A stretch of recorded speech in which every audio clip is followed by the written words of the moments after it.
Hey y'all, it's Chris with Rockin Farm, and I just got to throw a little disclaimer out here. Before you watch this video, please understand I am not a veterinarian, and the video that you're about to watch is in no way, shape, or form medical advice for your livestock. Please consult your veterinarian and or a specialized breeder with a great deal of knowledge.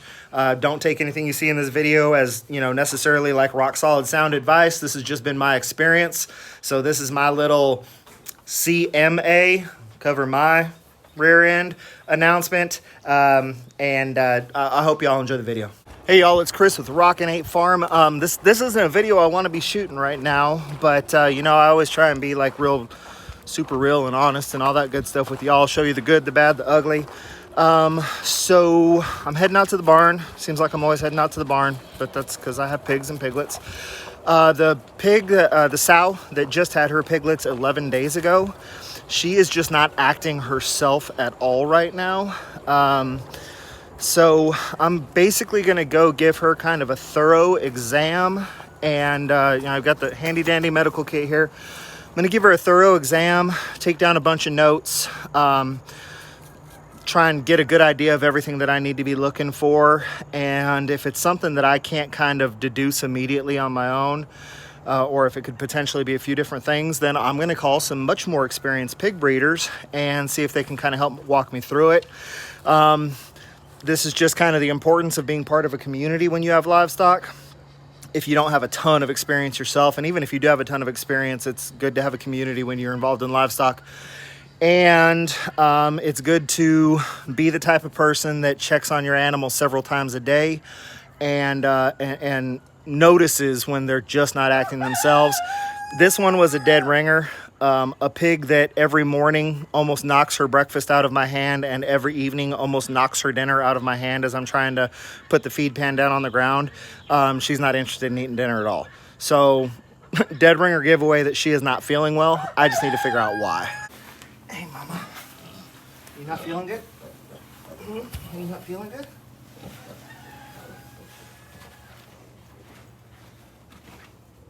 Y'all need to give her a little space. You gonna be curious? So the condition of the piglets looks pretty good. When I was out here earlier, it looked like they weren't really getting any milk. But it also doesn't look like they're starving, like they're not harassing her for food like they do sometimes. She's still getting up. And of course now she's going to make a little bit of a liar out of me and come over here and do a little snacking. But like I said, this food should be devoured by now. And obviously it's not.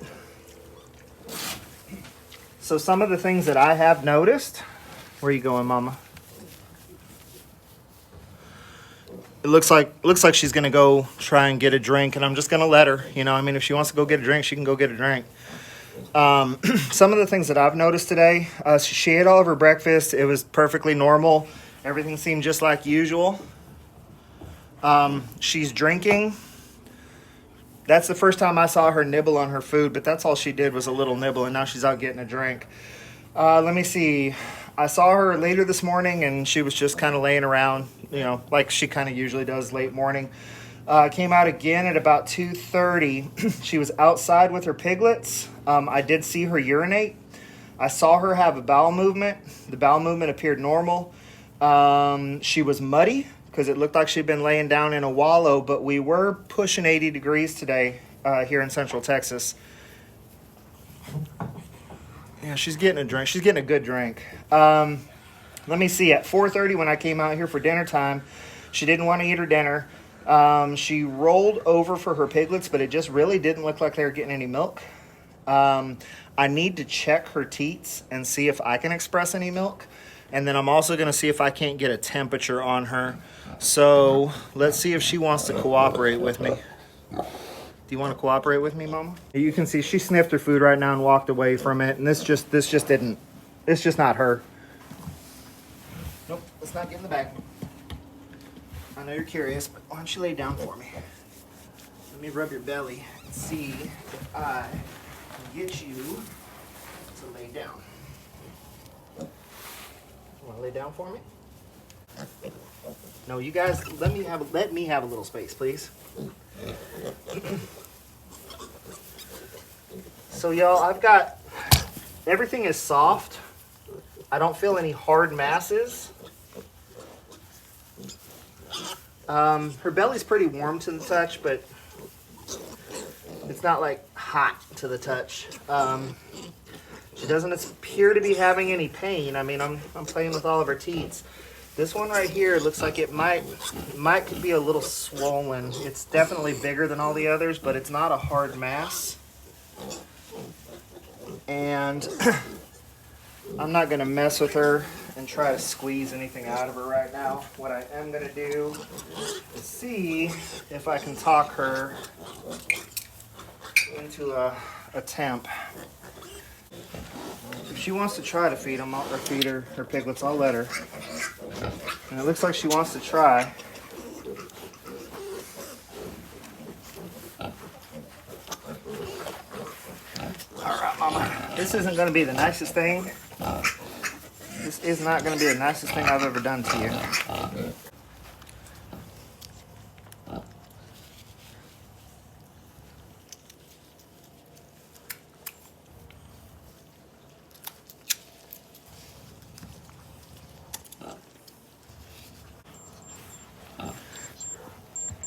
All right, y'all, I don't know if you can see that on the camera, but 104.5. All right, y'all, so the piglets appear to be nursing. She has one teat that's kind of more swollen than the others, but there's nothing in here that's hard to the touch. She was running a fever, like I said, 104.5. That's a fever for a pig. Her breathing is perfectly normal. It's not labored, it's not raspy, it's not wheezy. It's also not shallow, more shallow than normal.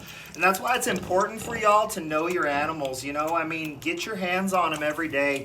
I don't care if you own goats, cows, pigs, whatever you own. You know, look in on them at multiple times during the day so that you can really develop a knowledge of what is normal behavior for them. So unfortunately, I wasn't running the camera. I just wanted to get some meds in her. So I've got a temp, and a temp generally means some kind of an infection, but it may be an infection that her body can just kind of warrant off on its own. So my big thing now is getting the temp down. So a medication commonly used in pigs as a fever reducer, just like we would use ibuprofen on our children or on ourselves, right? Is Banamine. There's a bunch of different brands. Basically, Banamine is a name brand. The name brand that I have is actually different than that. I'm drawing a blank on what it is right now, but Banamine is a pain reducer, a pain reliever, and a fever reducer. You know, so I had to kind of guesstimate her weight a little bit. We're guessing her at about 300 pounds. I drew the appropriate dose according to the box.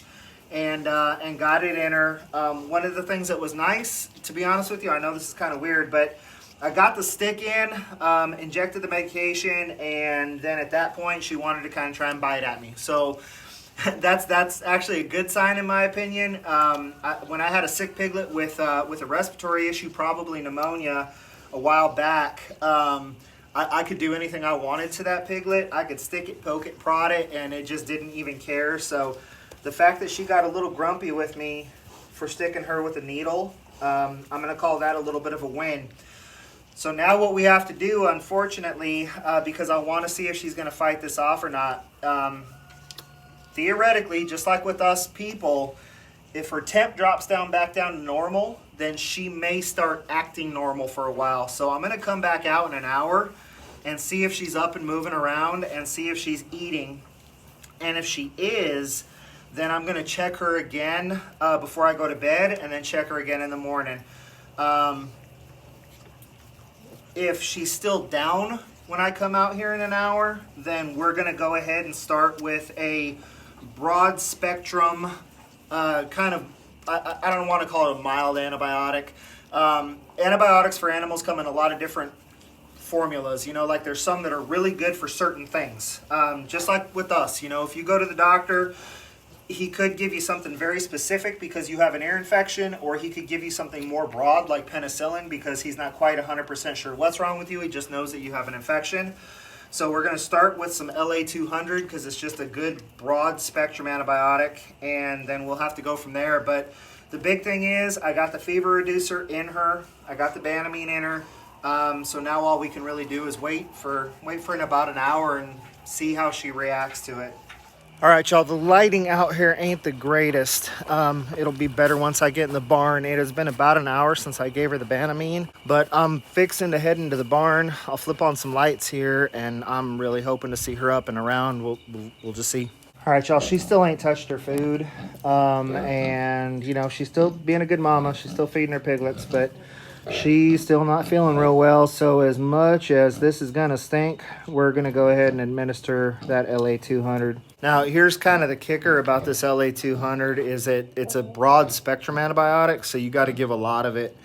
You know, if we were dealing with something specific and we knew exactly what it was, and the breeders that I spoke to or the vet was recommending like Dex or something, then it's like one shot dose and you're good to go. But when you're dealing with something broad spectrum, because we don't know exactly what it is, you know, we've ruled out all the obvious stuff. We've ruled out any kind of a vaginal infection. As of now, it doesn't appear to be anything like mastitis. Eyes are clear, ears are clear, lungs are clear. So I was hoping that we'd get the fever down, and that's actually, I'm going to check that right quick. I'll check and see if we've got the temp down at all. Because if the temp is lowering, then I might just wait another hour and then come back out and check on her again and see if she's gotten up to get anything to eat by then. The fever reducer could just be kicking in and she's feeding piglets right now, which is why she's not up and eating. I don't know. You know, that's unfortunately she can't tell me. But if I got to give her the LA200, it's 9 milligrams per pound of weight. I'm estimating her at 300 pounds. So we're talking 2,700 milligrams, which is 27 milliliters. And that's a lot, especially considering the fact that you can only give 5 milliliters per injection site. So I'm looking at having to stick her like 5 times in order to get all this antibiotic in her. And that's not something I'm really looking forward to. So I'm going to take a temp and we're going to go from there. All right, y'all, her fever is actually just a little bit worse. And, you know, I mean, she's still up and moving around. Obviously, that makes me happy, but her fever's a little bit higher, and breathing actually still seems okay. I thought maybe for a minute it was labored, but she actually seems to still be okay. Let's see what she does. You know, y'all, I think I'm going to hold off just a little bit. I mean, yeah, the fever's a little bit higher, but I mean, I know that like when I take ibuprofen, it doesn't necessarily kick in right away. It might be an hour and a half or 2 hours before I notice any difference. Fact of the matter is, she's up here and she's scarfing down her food now, so we're just going to wait another hour. I mean, this is good signs. This is what you want to see in your animals. This is kind of normal behavior. If she didn't have a fever, and if I wasn't out here checking on her, I would think that this is everyday behavior. So I'm going to let her finish her dinner, and I'll come back in another hour. All right, y'all, it has been another hour. I came back out to check on Panchita again and took another temperature, and it was perfectly normal. So normal temperature for a pig is like between 102, 103 degrees. Some people will tell you 102. Some people say anything below 103, you're okay. When I took her temperature the first time, it was 104.5. When I took her temp an hour after the Banamine, I got a reading of 105 degrees. But then she jumped up and ate all of her food, which was kind of odd to me. I wasn't really sure what that was all about. So I contacted one of my friends again. And this is one of those, we all have a learning experience, right? Like I could cut out that whole part about the 105 that you just saw a second ago. But I learned something new, so y'all are going to learn something new.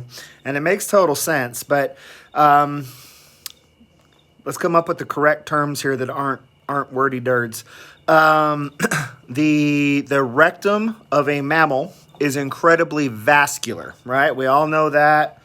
That's why people get hemorrhoids real easy, okay? So it's incredibly vascular, which means there's a lot of warm blood flowing through those particular membranes. So when you take the thermometer, if you don't get it in there nice and straight, you could kind of have it pressed up against one of the walls of the rectum, which is going to make that temp read higher.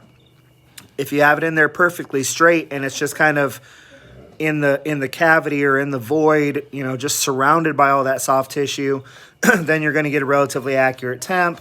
So with her laying on her side and me kind of bending over her stooped, I'm going to have to assume that 105 degrees was not an accurate temperature, and that at that point her temp was already starting to come down, and that is why she ate 98% of her food and then went out and got a great big drink. And now she just got done giving her babies their little 10 o'clock snack, 10 p.m. snack. So they're all cuddled back in here, getting ready to go to sleep. She seems to be resting comfortably.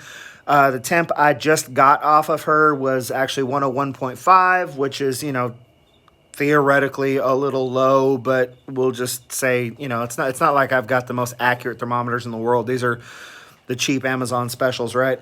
So, but it's not 104, 105, 106 degrees. So she's resting comfortably. She seems comfortable. She probably still doesn't feel real good, but I'm at a place now where I'm probably going to set an alarm for a couple hours from now, come out and check on her one more time, get a few hours of sleep now, get some more sleep before I got to get up in the morning.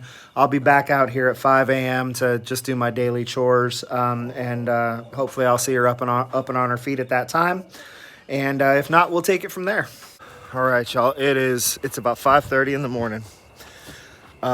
She was doing pretty good last night, so I'm really hoping that we just get our normal reaction today. I'm hoping that I can come out here and drop a feed pan on the ground and she just goes to running for it. Conchita, breakfast time. This is already not normal.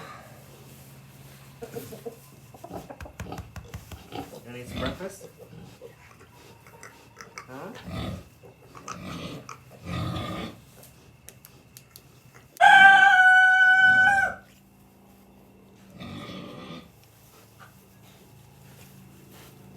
Some breakfast? You're not gonna hold still for me, are you?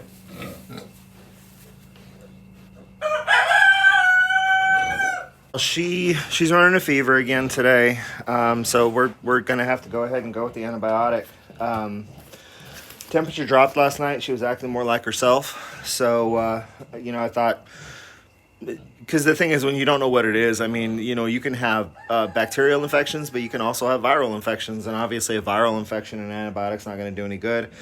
So you just kind of let the body fight it off as long as you're doing well. I mean, when your human child is ill and they're running a fever, you give them ibuprofen and you wait and see what happens, right? You don't just immediately drop like a Z-Pack on them or something. So, but we're going to go ahead and go with the antibiotic this morning. Not necessarily a lot to show y'all on the antibiotic, so I'll just have to have y'all check back in with me later. Hey y'all, I got a little bit of an update, and I think this is probably where we're going to end this video. I feel like I made several pretty good points during the course of this video. You know, make sure you've got a vet on hand. If you are raising livestock at all, you know, the days of the old-fashioned farm vet are becoming almost non-existent. I mean, even here in Texas, 3, 4, 5 years ago, all the vets in these rural areas made farm visits. They came out and did pregnancy checks on your cows and all that kind of stuff. And now you've got like one that covers half the state and into Oklahoma and is a mobile service, doesn't even have an office. You know, the Dr. Polls of this world are just becoming very rare. But even though you may not have a vet that will come out to your farm, there are still a lot of vets out there that are knowledgeable in large animals and that can give you medications and give you advice over the phone. Make sure you have access to a good vet if you are if you're raising livestock. That's just kind of the bottom line of it. Or you're going to end up in a situation where you're throwing a lot of money down the drain, because, you know, it's not just that we have love for these animals. These animals are an investment in my future and my family's future and my farm. So, you know, I mean, take care of your animals for humane reasons. At the same time, take care of your animals for smart financial reasons, y'all. So make sure you have a good vet and get that first aid kit stocked up. Make sure you've got those medications on hand. I was missing a couple of things, but the reason I was missing them was because they were sitting on the vet's desk. I just hadn't gone to pick them up yet. So, you know, if you're not sure what to put in a first aid kit, a lot of it is kind of some of the same stuff that's in a human first aid kit, you know, thermometer, stethoscope, some gloves, etc. But, you know, you want to know what to put in a first aid kit, go ahead and look in the upper right-hand corner up here. I just recently did a video about the first aid kit that I have put together for my swine. You know, it's a good starting place, if nothing else. You know, and then the big thing is pay attention. Pay attention. If your animals act the same way every single day, you know, I mean, maybe they're a little different if it's cold or a little different if it's hot. But, I mean, by and large, animals act the same way every day. And even when they're acting different because it's hot, well, that's why they're acting different, because it's hot. Maybe you need to do something about them being hot. When your animals aren't acting the way that they act every single day, when you actually take the time to go in, put hands on the animals, that's when you're going to notice that there's lumps, that there's bumps, that there's cuts, that there's nicks, that there's bruises, etc. So get in there, put hands on your animals every day, love on them, give them some pats and rubs, and that way you know when something is different, you know when something has changed, and you know when you need to do something about it. So as far as the update goes, she's not 100% out of the woods, but she's feeling a lot better. You know, we can kind of compare it to, you know, you've got your human child, right, that hadn't been feeling real hot, but, you know, you kind of get that fever down and they're acting a little more active and you're like, okay, maybe things are going to be okay. That's kind of where she's at. She didn't eat her breakfast until about lunchtime today, but she did eventually get her breakfast ate. I just gave her dinner and she's just lapping it right up. That's how I know that right now she's feeling okay. Her fever is most likely down. I haven't taken a temperature quite yet, but she wouldn't be acting like this if she was still at 104, 105 like she was this morning. I've got my suspicions about what's going on with her. I'm making kind of an assumption in a way. I'm, you know, not a vet, but I'm assuming that she's got something going on that's viral. She got a dose of antibiotics this morning. It was a broad spectrum antibiotic, and if it was bacterial, then that broad spectrum antibiotic should really start to help knock things down for her, and she should start feeling a lot better. Basically, the approach that I'm taking right now, again, much like a human child, is give her the fever reducers as prescribed and keep that fever down so that she will continue to eat, continue to drink, continue to use the bathroom appropriately, and her body will heal itself if it's viral. So that's basically where we're at, and that's why I'm going to cut this video off at this point. You know, I'm not going to do 2 or 3 more days of video of me giving her Banamine once a day, because that's kind of where we're at, right? So just so you know, she's had 2 full doses of Banamine. My plan is to check her temperature daily, and if at any point she's feverish, give her a half dose of Banamine for a couple of days until she's just feeling better and back to herself. But, I mean, right now, she's looking pretty good. She's looking about 90% like herself.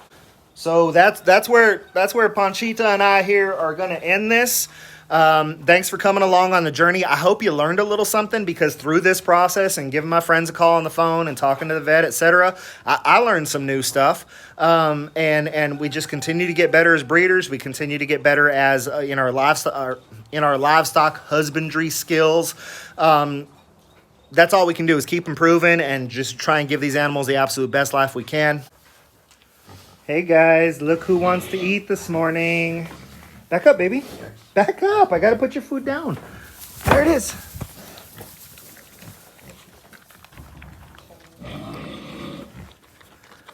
You must be feeling better, mamas. I don't even see any need to stick anything in your butt. It's a good girl. Y'all, huge shout out to 2 friends and mentors and, you know, fellow IPP people out there. Y'all, ladies, hats off to you. You get the bald head. I couldn't have made it through it without you. I mean, in a lot of ways, the 2 of you just kind of gave me like confirmation, you know, of yes, you're doing all the right things. So, I mean, could I have handled this on my own? Sure. Was I figuring out what to do for the most part on my own? Yeah, I was. But like I said, y'all were giving me the confirmation that I was doing the right things. But the big thing was, and I hope the 2 of you get to watch this video, the big thing was the emotional support. I mean, both Michelle and Sarah checked on me 2 or 3 times a day, every day during the course of Panchita's illness, not just to check on Panchita, but to ask me how I was doing with her being sick. Because they have pigs and they know that having a sick pig is stressful. So Michelle with Peaceful Pastures Farm and Sarah with Podunk Pastures. Any of y'all out there interested in Idaho pasture pigs and you're anywhere near the Washington, Oregon, Idaho, Montana, Wyoming, kind of that whole upper northwest part of the country, I'm telling you what, you can't go wrong with either one of them. So just they would be great breeders. And then here's the big thing. Not only would you get great pigs from them, but you would get like continued support for the rest of the time that you own pigs. They're just that kind of ladies. Again, thank you so much from the bottom of my heart. If you got any questions or comments, drop them down in the comments section. This has been Chris with Rockin' Farm. Till I see y'all again, be happy, live healthy.